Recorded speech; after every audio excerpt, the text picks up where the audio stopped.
असंशयं महाबाहो मनो दुर्निग्रहं चलम् अभ्यासेन तु कौन्तेय वैराग्येण च गृह्यते। इस श्लोक में कुंती पुत्र अर्जुन की बात का उत्तर देते हुए योगेश्वर श्री कृष्ण कहते हैं, हे महाबाहु कुंती पुत्र, निस्संदेह चंचल मन को वश में करना अत्यंत कठिन है, परंतु उपयुक्त अभ्यास द्वारा तथा विरक्ति के द्वारा ऐसा करना संभव है।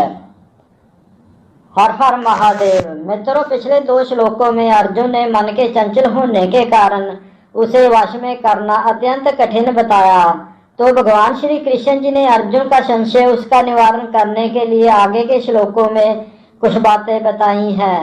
इस श्लोक में जो योगेश्वर श्री कृष्ण कुंती पुत्र अर्जुन से कहते हैं उसे अपनी तुच्छ बुद्धि के अनुसार समझने का प्रयास करते हैं।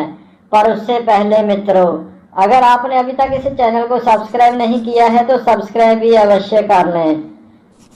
मित्रों, जब पिछले 2 श्लोकों में कुंती अर्जुन उसने कहा कि मन के चंचल, हठीले और बलवान होने के कारण इसे वश में करना मुझे किसी वेगवान वायु को वश में करने से भी अधिक कठिन लगता है, तो अर्जुन द्वारा व्यक्त इस हठीले मन को वश करने में कठिनाई को भगवान श्री कृष्ण स्वीकार करते हैं, किंतु साथ ही वे सुझाते हैं कि अभ्यास तथा वैराग्य के द्वारा ये संभव है।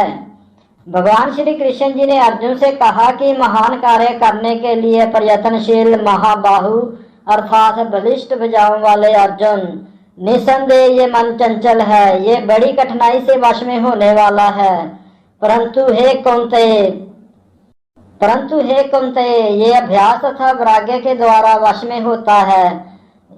ये चित्त को लगाना है, वहां चित्त को स्थिर करने के लिए वहां बार बार चित्त को लगाना, प्रयत्न करना, ये अभ्यास कहलाता है। आइए थोड़ा और विस्तार से समझने का प्रयास करते हैं, ये अभ्यास क्या है। अगर आज के समय की बात करें तो वर्तमान युग में तीर्थवास, परमात्मा का ध्यान, मन तथा इंद्रियों का विग्रह, ब्रह्मचर्य का पालन, एकांतवास आम व्यक्ति के लिए संभव नहीं है। विशेषता जो ग्रस्त है उनके लिए तो ये आज के समय में लगभग असंभव सा ही कार्य लगता है। कहने को तो मित्रों सहज समाधि, सहजता, ऐसी बातों की चर्चा हम बहुत सुनते हैं और समय भी करते ही होंगे, पर जब प्रैक्टिकल होने की बात आती है तो कितना इसमें कामयाब हो पाते हैं ये हमें स्वयं ही पता है। कहा जाता है कि घर को ही तीर्थ बना लो, कितनों ने घर को तीर्थ बना रखा है, स्वयं से पूछें। परमात्मा का मन तथा इंद्रियों का विग्रह इस भौतिक संसार में हम कितना कर पाते हैं हमें स्वयं ही पता है। इसी तरह ब्रह्मचर्य का पालन, एकांतवास, जब सारी दुनिया घर परिवार सो रहा हो तो उठो, ध्यान करो। कितना सच है इसमें मित्रों। दिन भर भौतिक जीवन में परिवार के पालन पोषण के श्रम में थका मांदा शरीर वो तो रात को आराम मांगता है।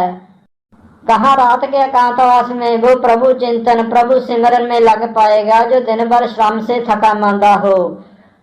तो क्या हमारे लिए, हम जैसों के लिए कुछ भी संभव नहीं है? नहीं मित्रों, ऐसा नहीं है। कृष्ण भावनामृत के अभ्यास से मनुष्य को भगवान की नवदा भक्ति की प्राप्ति हो सकती है। ऐसी भक्ति का प्रथम अंग है श्री कृष्ण जी के विषयों का श्रवण करना। मन को समस्त प्रकार की दुष्चिंताओं से शुद्ध करने के लिए ये परम शक्तिशाली एवं दिव्य विधि है। कृष्ण के विषयों में जितना ही अधिक श्रवण किया जाता है उतना ही मनुष्य उन वस्तुओं के प्रति अनासक्त होता है जो मन को श्री कृष्ण से दूर ले जाने वाली हैं। मन को उन सारे कार्यों से विरक्त कर लेने पर जिनसे श्री कृष्ण का कोई संबंध नहीं है मनुष्य सुगमता पूर्वक वैराग्य सीख सकता है। वैराग्य का अर्थ है पदार्थों से विरक्ति तथा मन का परमात्मा में परिवर्त होना। मनुष्य श्री कृष्ण के विषयों में श्रवण करने से समता परमात्मा के प्रति आसक्त हो जाता है। ये आसक्ति आध्यात्मिक तुष्टि कहलाती है। मित्रों, ये आसक्ति लगभग वैसे ही है जिस तरह भोजन के प्रत्येक कोर्स से भूखों को तुष्टि प्राप्त होती है। भूख लगने पर जितना अधिक मनुष्य खाता जाता है उतनी ही अधिक तुष्टि तथा शक्ति उसे मिलती जाती है। यही बात भक्ति पर भी लागू होती है मित्रों, क्योंकि इसी प्रकार भक्ति संपन्न करने से दिव्य तुष्टि की अनुभूति होती है, क्योंकि मन भौतिक वस्तुओं से विरक्त हो जाता है। जैसे आप श्री कृष्ण जी से संबंधित भजन आदि सुनते हैं, श्री कृष्ण जी की स्तुति आदि के श्लोकों को सुनते हैं, ये वीडियो जो श्री कृष्ण जी से ही तो संबंधित है, ऐसे कार्यकलापों का श्रवण ये उन्मत्त मन का कुशल उपचार है मित्रों। श्री कृष्ण को अर्पित भोजन ग्रहण करना ये भी बहुत हितकर होता है। भगवान श्री कृष्ण जी को अर्पित भोजन ग्रहण करना ये भी बहुत हितकर होता है मित्रों। कृष्ण भावनामृत होने में ये सहायक होता है। अंत में मित्रों, इस श्लोक का सार यही है कि उपयुक्त अभ्यास के द्वारा तथा विरक्ति के द्वारा चंचल मन को वश में किया जा सकता है। ऐसा श्री कृष्ण जी ने, योगेश्वर श्री कृष्ण जी ने इस श्लोक में बताया है। आशा है मित्रों कुछ बात तो आपकी समझ में आ ही गई होगी। वीडियो और इनका कंटेंट ठीक लग रहा हो तो इसे लाइक अवश्य करें, दूसरों के साथ शेयर भी कर सकते हैं। अगर चैनल को अभी तक सब्सक्राइब नहीं किया है तो सब्सक्राइब भी अवश्य करें। हर हर महादेव।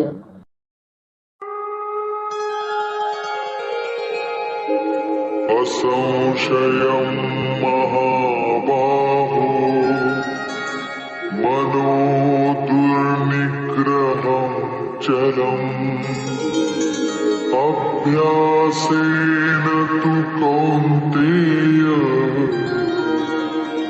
वैराग्येण च क्रियते।